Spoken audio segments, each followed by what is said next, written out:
Our series, Secrets Revealed. Dawn Davies is one of those witty, insightful moms who, in her new book, has a way of capturing parenthood just so. Her description of it brings tears, laughs, and some quiet moments of reflection. I know, I felt them personally. But it is her revelations about her son that will leave you frozen in your seat and asking, how? And also, now what? The book is called Mother of Sparta, a memoir in pieces.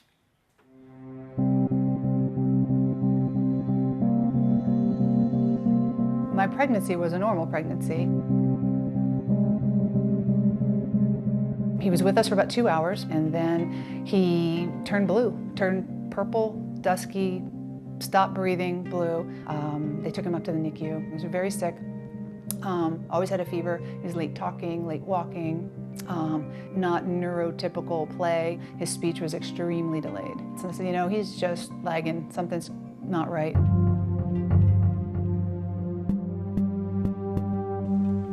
We went through a number of schools, and he started getting picked on there terribly badly. They knocked him down, they threw spitballs in his hair, they called him names, which I won't repeat.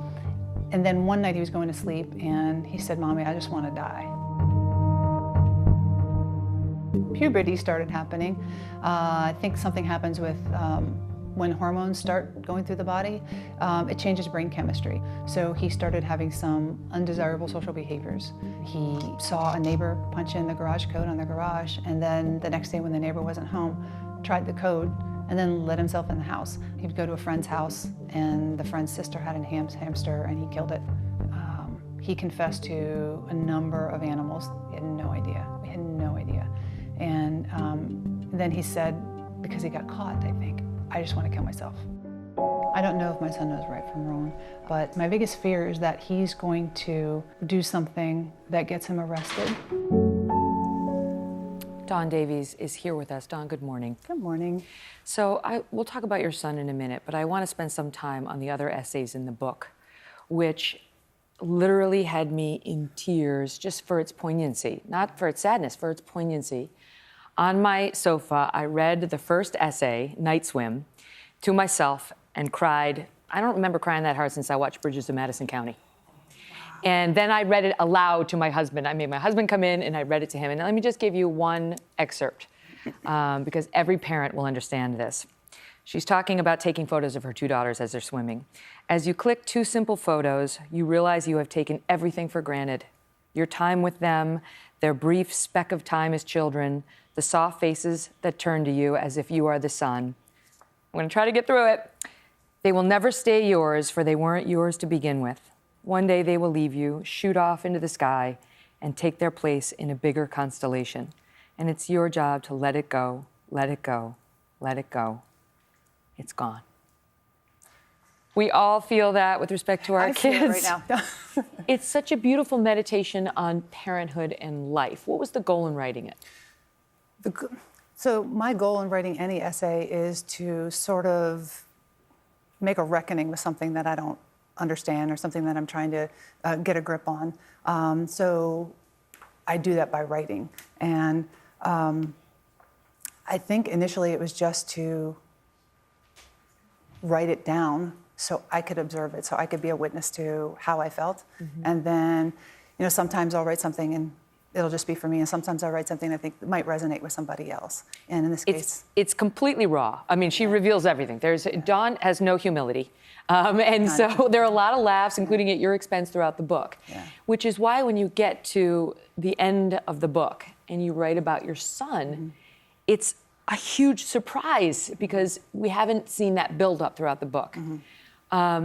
So, how would you describe your son's issues? So my son was born with a different brain. His brain is different.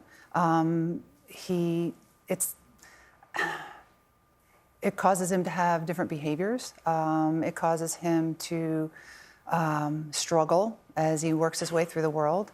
And, you know, his behaviors aren't as a result of the decisions that he's making willfully to, you know, to, I don't know what the right word is, to cause trouble for people or to make my life hard or to make his own life hard. He doesn't want to do that. It's like being colorblind. Like you can't help it if you can't see green and red. You just can't. Do you remember the first moment it dawned on you that there was an issue there that was, unusual, that was out of the realm of normalcy, if you will?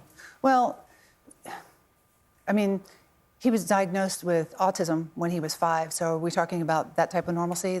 Well, I mean, so a lot of people have that. You say this is something else. He has frontal lobe damage he does. as well. He started having focal seizures right around the age of 9, and they're measurable. They're measurable on EEGs. He has differences in his brain that are measurable on CT scans or MRIs. Right around the age of 11 or 12, when the hormones kicked in, we noticed him really struggling with making sense socially and making good social decisions. How did you find out about killing the hamsters and other animals? Well, he went to visit a friend, and the friend's mother found the hamster and told us. And when we confronted him, he said, "Yeah, I did it," And he said, "Why did you do it?" "I really don't know. I don't know why." So that led to an investigation, therapy, doctors, to try to figure out what's going on. And we figured out he's actually missing. He's a beautiful, wonderful kid. He's missing empathy. So that thing that helps us to learn how to behave, it's harder for him to learn how to behave because he doesn't understand, he doesn't feel what it feels like to be on someone else's side of things. It's harder for him to do that. He's doing better with that now, but at 11, 12, 13, et cetera, it was a real struggle. And then there was this strain of sexual deviancy. Is that the right word? Yep, obsession, yep. And how did that first manifest? We found some stuff on a computer. So then we locked the computer down, and then we found stuff on a game system, so we took away the game system. Then we found stuff on a cell phone, so we took away the cell phone. Then we locked down our internet. I mean, when you're a kid, you shouldn't be exposed to that anyway. So as good parents, we were trying really hard to control the stuff. There's all kinds of stuff on the internet, and any kid can get access to any of it. So we really worked on controlling it as soon as we found it. But near impossible to do. It's impossible. For any of us in today's day and age. But this stuff is illicit. I mean, it's... Yep, absolutely. And you can go anywhere you want to get internet. Anybody can. You can, if you don't have a car, you can take a bus. And you can take a bus to a Best Buy, and you can access anything you want. You can go to a library. You can go to school. You can do it at school. We're back now with mother and author Dawn Davies. Over the years, Dawn has taken her son to doctors, neurologists, psychiatrists, you name it. But no one seems able or willing to help him. She details her story in the book Mothers of Sparta, a memoir in pieces.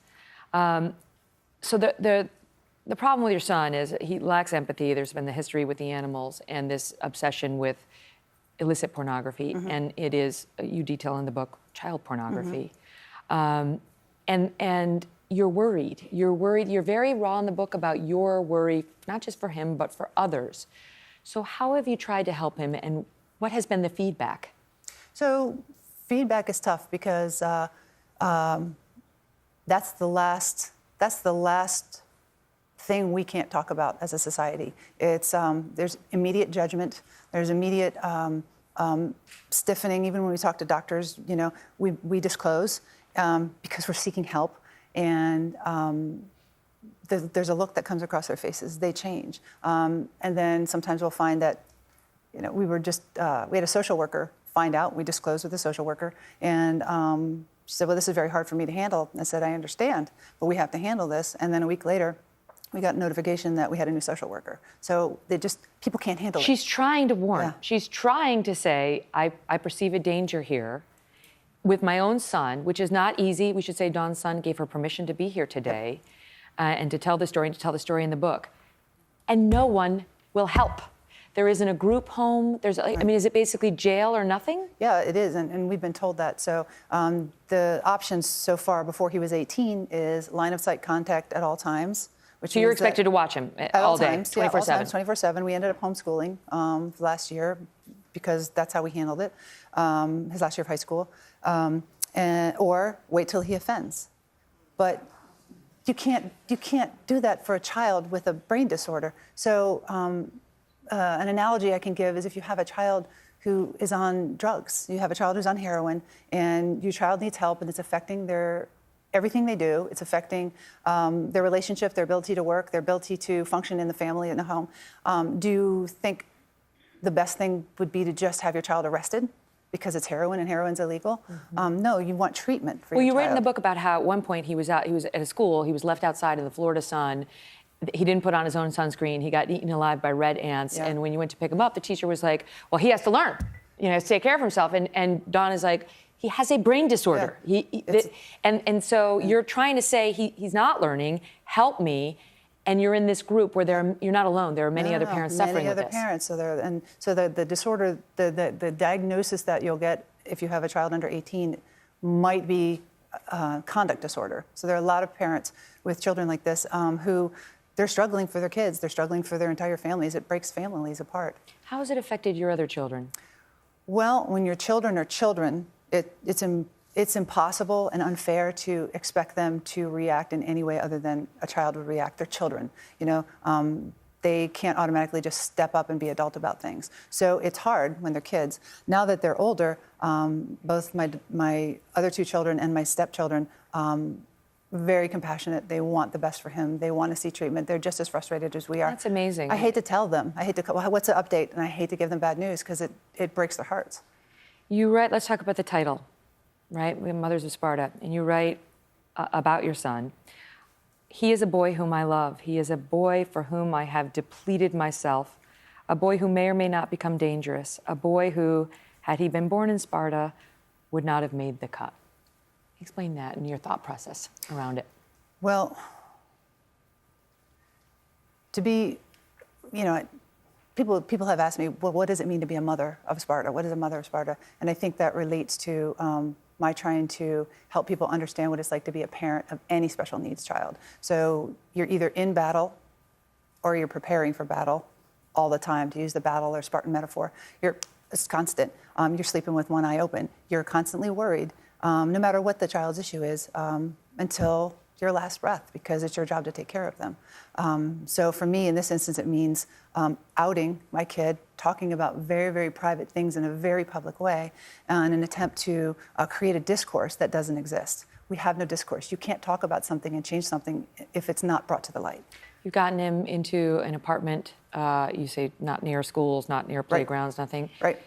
And are still trying to get him into a group home. Yep. Any progress on that? No. 2 days ago, I got a call from his social worker saying he was denied group housing because people don't know what to do. So, his lease is up in 45 days, and he just wants a job and a place to live and a community, and he's fighting for that. He's given permission to talk about this because he wants change for himself and for the people who come behind him. It took a lot of guts to write this down and to come on this program and talk about it so openly, Dawn. Best of luck to you and your family. Thank you for talking out about it. Thanks.